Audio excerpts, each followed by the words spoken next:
नमस्कार, आप देख रहे हैं वीके न्यूज। मैं हूं सुनील राउत।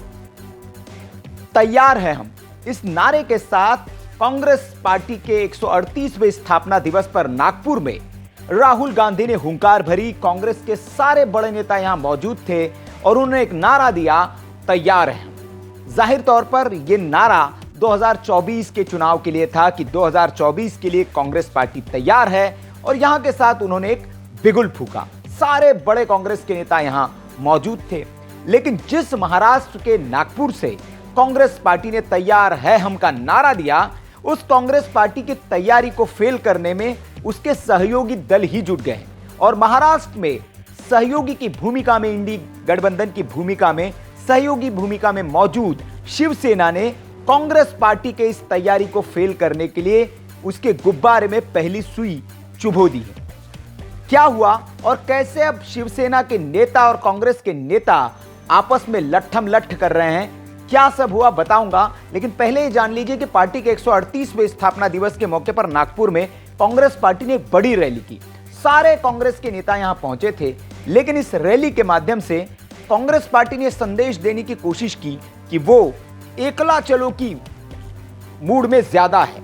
क्योंकि इससे पहले अगर आप देखेंगे, कांग्रेस पार्टी के स्थापना दिवस पर एक आयोजन नागपुर में होता है, और उससे 2 दिन पहले ही कांग्रेस पार्टी एक न्याय यात्रा का ऐलान करती है। यह न्याय यात्रा 14 राज्यों से होकर गुजरेगी, और 14 राज्यों से, जिन 14 राज्यों से होकर यह न्याय यात्रा गुजरेगी, उसमें ज्यादातर राज्य ऐसे हैं जहां छत्रपों का राज है, और वहां पर छत्रप इंडी गठबंधन में कांग्रेस पार्टी के साथ है। अब वहां से न्याय यात्रा अगर राहुल गांधी की गुजरती है तो जाहिर सी बात है कि वो भारतीय जनता पार्टी के खिलाफ बोलेंगे और स्थानीय जो मुद्दे हैं उस पर वो बात करेंगे।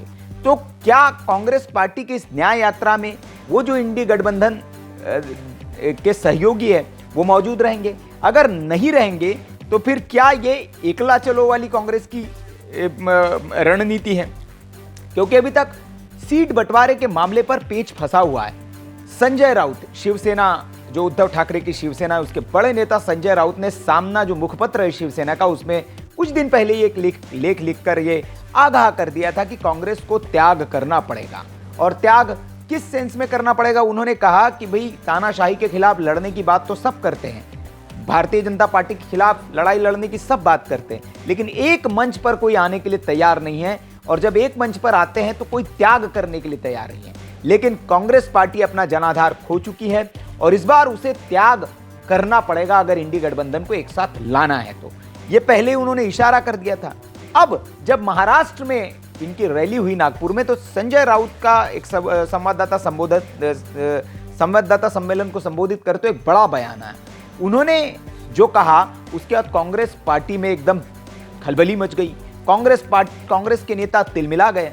संजय राउत ने कहा कि जो कांग्रेस पार्टी है उसको हम जो है, पहले तो बात उन्होंने अपनी की कि शिवसेना जो है, जो 48 सीटें हैं महाराष्ट्र की लोकसभा में, उसमें से 23 सीटों पर जो पिछले बार चुनाव लड़ी थी, शिवसेना तो अपने 23 सीटों पर चुनाव लड़ेगी। रही बात कांग्रेस की, तो कांग्रेस का जनाधार है नहीं, इसलिए कांग्रेस से शून्य से बात होगी, क्योंकि कांग्रेस अभी शून्य में ही है। दरअसल पिछले लोकसभा चुनाव की बात करें तो 1 सीट पर कांग्रेस पार्टी यहां विजयी हो पाई थी, और जो सांसद उनके थे उनका असमय निधन हो गया था, उसके बाद वो सीट खाली हो गई थी। तो अभी महाराष्ट्र में कांग्रेस के पास फिलहाल कोई सीट नहीं है। इसलिए शिवसेना के जो नेता है संजय राउत, उनके ओर से कहा गया कि कांग्रेस अभी शून्य में है, इसलिए उनसे जो बातचीत शुरू होगी, शून्य से ही बातचीत शुरू होगी कि उनको कितनी सीटें दी जानी चाहिए। 48 में से 23 पर शिवसेना लड़ेगी। एनसीपी, जाहिर बात है कि वो और ज्यादा सीटें चाहेगी, क्योंकि पिछले बार जिन सीटों पर वो चुनाव लड़ी थी वो भी नहीं छोड़ना चाहेगी। तो कांग्रेस पार्टी के हिस्से में क्या आएगा? 2 सीटें, 3 सीटें? और क्या महाराष्ट्र में 2 या 3 सीटों पर कांग्रेस पार्टी लड़ेगी? बिल्कुल नहीं लड़ना चाहेगी। और इसीलिए अब सीटों को लेकर लट्ठम लट शुरू हो गया। मिलिंद देवड़ा का बड़ा बयान है। संजय राउत के बयान पर वो भड़के और नाराजगी जताते हुए उन्होंने कहा कि महाराष्ट्र के विपक्ष में कांग्रेस अग्रणी रही है, और कोई भी गठबंधन राज्य के स्थानीय नेतृत्व से परामर्श के बिना आगे नहीं बढ़ सकता है। तो उन्होंने कहा कि स्थानीय नेतृत्व से तो परामर्श किया जाएगा, और स्थानीय नेतृत्व में हम लोग हैं।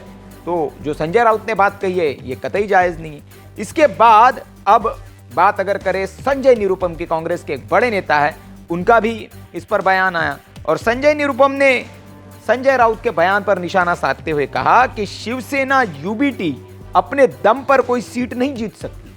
अब नहले पे दहला फेंक दिया इन्होंने। उनका कि आप अपने दम पर एक सीट नहीं जीत सकते हैं।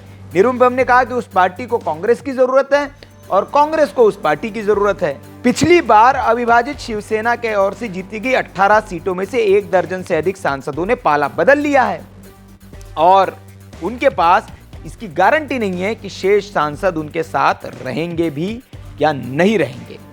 तो ये कांग्रेस पार्टी की ओर से बयान अब आने शुरू हो गए और लट्ठम लट्ठा शुरू हो गया आपस में ही।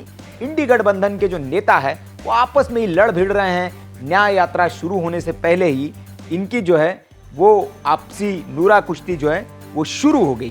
पिछले चुनाव की हम बात करें तो शिवसेना ने 23 सीटों पर चुनाव लड़ा था, 18 सीटों पर विजय मिली थी। हालांकि एकनाथ शिंदे की ओर से जो ठाकरे के खिलाफ विद्रोह करने के बाद जो पार्टी अलग हुई तो उसमें चुनाव आयोग ने सिंबल और नाम शिंदे गुट को दे दिया।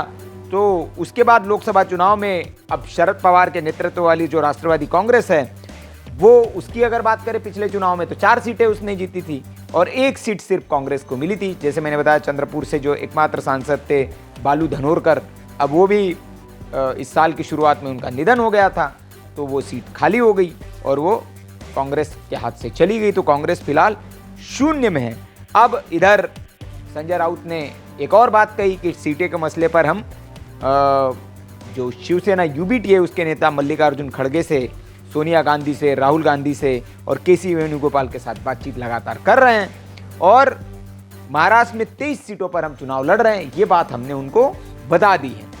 और दादरा नागर हवेली जो है वहां पर भी हम चुनाव लड़ेंगे और महाराष्ट्र में शिवसेना बड़ी पार्टी है और कांग्रेस एक राष्ट्रीय पार्टी है, लेकिन शिवसेना बड़ी पार्टी है राज्य में, इसलिए ज्यादा सीटों पर वो चुनाव लड़ेगी।